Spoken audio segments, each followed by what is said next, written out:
ज्यांनी दुराणी साहेबांनी किती केले ते बाजार इथंच पाहिजे. त्याचा फायदा सगळी सुविधा इथं आहे.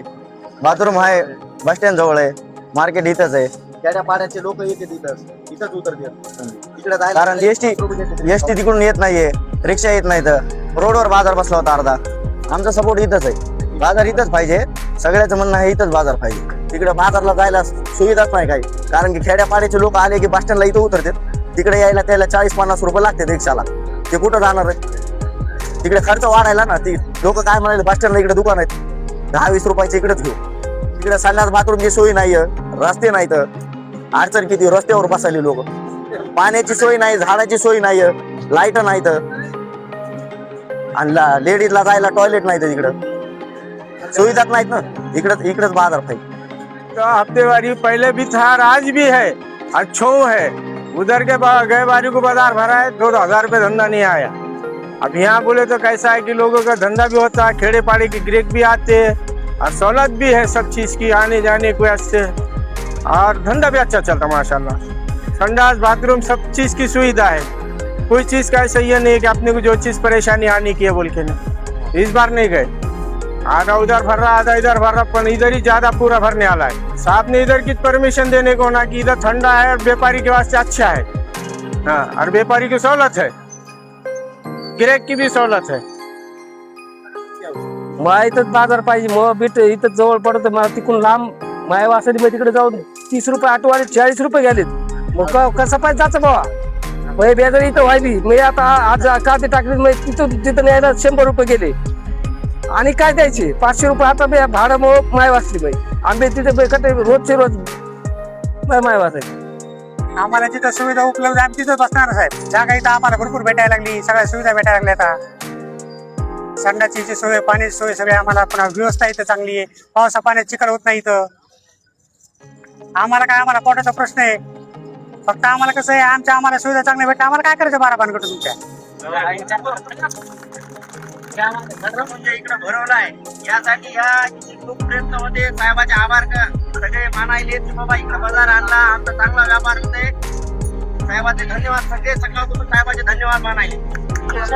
यहाँ अच्छा है, वहाँ अच्छा है. साहब भी आ रहे हैं. सबका पेट भरता, हम मानत के यहाँ अच्छा है. देखिए, ये बाजार की जगह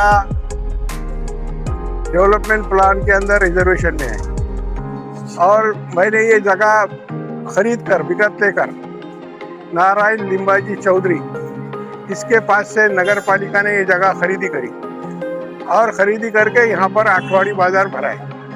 ये टोटल नगर पालिका की और खरीदी हुई जगह मिला के टोटल 9 एकड़ जगह है, और आज ये 1 करोड़ रुपए की जगह है.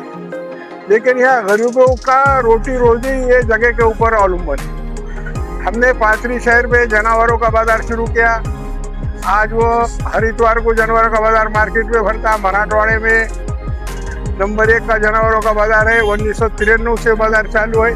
वो बाजार के अंदर रोज 7 से 8 कोटी रुपए का उड़ाडाल जो है तो जानवरों के बाजार में होता. आज यहाँ पर हमने हाजीपाले का मार्केट शुरू करके 4 साल हो गए. ये शुरू होके 4 साल से यहाँ पर परभणी जिले में हाजीपाले का, विक्रेता का, आड़त दुकान का कई व्यवस्था है. परभणी के बाद वो पाथरी में है.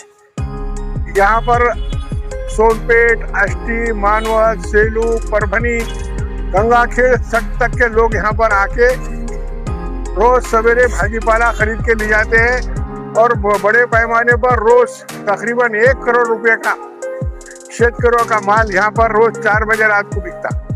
ये सब सुविधा है. ये बाजार को हमने बाजार डोळ्यासमोर ठेवून आम्ही या ठिकाणी 2 शौचालय बांधले. व्यापाऱ्याला, शेतकऱ्याला, या ठिकाणी खरीद करणारे येणारे लोकायला सगळी सुख सुविधा करून या ठिकाणी दिलेली.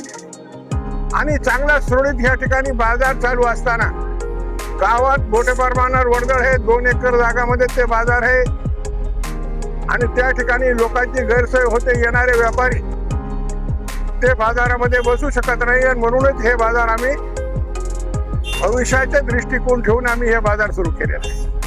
हे बाजारमध्ये आता या गुरुवारी आज जवळपास हे बाजारामध्ये 4 ते 5 कोटी रुपयाचा उलाढाल होतो. एक चुडा व्यापारीला आम्ही विचारलं की गेल्या बाजारात तुला किती विक्री झाली. ते मला 9,000 रुपयाची विक्री जुन्या बाजारात झाली आणि हे बाजारात मला 25,000 रुपये येतात. म्हणजे असा प्रत्येक भाजीपाल्याला विचारा, प्रत्येक व्यापाऱ्याला विचारा की इथं व्यापार किती होतो. आणि हे गरिबासाठी. आता हे लोकांना काय आहे, तुम्ही जेवढे बसलेले शेतकरी आहेत, गरीब लोक आहेत, ह्याला इथं उद्ध्वस्त करून ह्याला इथून तिकडे न्या, इकडे न्या आणि इथं शॉपिंग कॉम्प्लेक्स बांधायचं आहे. पंचायत समिती सारखा ह्याच्यावर आम्ही हायकोर्टातून स्टे घेतलेला आहे. राजेश विटेकरने आमदार आहेत ते आपले मतदारसंघाचे, त्याने मुख्यमंत्र्याकडून बी स्टे आणलेला आहे. आणि हे या ठिकाणी कदापिही आम्ही शॉपिंग मॉल या शॉपिंग कॉम्प्लेक्स होऊ देणार नाही. कारण की हे जागा आठवडी बाजारसाठी राखीव आहे. आठवडी बाजारसाठी आम्ही ही जागा उपलब्ध करून घेतलेली आहे आणि मोठ्या प्रमाणावर गरिबाचा रोजगार हे जागेवर आहे. जर हे बाजार उद्ध्वस्त झाला, या ठिकाणी वेगळ्या पद्धतीने जे त्यांच्या डोक्यात जे चालू आहे पैसे कमवायचा, असं जर पद्धतीने राहिलं तर हे गरीब जातं कुठे. हे गरीबाचा आता जसं मी सांगितलं की जनावरांचा बाजार, त्या ठिकाणी हॉटेलवाला येते, त्या ठिकाणी खाणेवाला हॉटेलवाला येते, केळं विक्रेता येते, लहान मोठे व्यापारी त्या ठिकाणी येते, पाणीवाला येते, चारावाला येते. अनेक लोकांना एक माध्यमातून व्यापारामध्ये भर पडते आणि त्या व्यापारातून शहराच्या व्यापारामध्ये भर पडते. आज 5 कोटीचा उलाढाल म्हणल्यावर ह्याचा 1 कोटी रुपये पाथरीच्या विविध क्षेत्रातल्या व्यापाऱ्यामध्ये हे पैसे जातात. तर हे बाजार हे पाथरीची शान आहे. जनावरांचा बाजार बी पाथरीची शान आहे. आणि इथून कुठकुठून लोक येतात, सेलूचे लोक इथं. आता इथला माणूस कोणी सेलूला जात नाही, आष्टीचे लोक येतात, इथला कमी जास्तात. पण ह्या ठिकाणी स्थानिक लोकांना मोठा रोजगार उपलब्ध झालेला आहे. शेतकऱ्याला मोठा रोजगार उपलब्ध झालेला आहे. शेतकरी स्वतः जे भाजीपाला पिकवितो ते स्वतः आणून या ठिकाणी विकतो. तर हे सगळी सुखसुविधा या ठिकाणी दिलेली आहे. झाडं लावलेली आहे. तुम्ही बघा किती मोठाले झाड आहेत, किती वर्षापूर्वी लावले, आजचे लावलेले झाड आहे. हे सगळी सावली आहे. अजून बी सावली करायची, अजून बी हे बाजारला नवा रूप द्यायचं आहे. पण दुर्दैवाने आमच्या हातामध्ये नगरपालिकेची सत्ता नाही. तर सत्ता असती तर अजून हे बाजाराला माझ्या डोक्यात अजून प्लॅनिंग होतं, ते अजून काही करायचं होतं, ते आता राहिलेलं आहे. पण मी एवढंच आपल्याला माध्यमातून सांगतो की हे बाजाराच्या ठिकाणी कधीही आम्ही शॉपिंग मॉल किंवा शॉपिंग सेंटर होऊ देणार नाही. याच्यासाठी आम्ही आंदोलनं करू, उपोषणं करू. पण हे गरीब लोकांचा रोजगार पाथरी शहराच्या, पाथरी ग्रामीणच्या परिसरातल्या लोकांच्या हे बाजारावर जे अवलंबून आहे, त्याच्या पोटावर पाय देण्याचं काम कधी होऊ देणार नाही, हे निश्चितपणे सांगतो.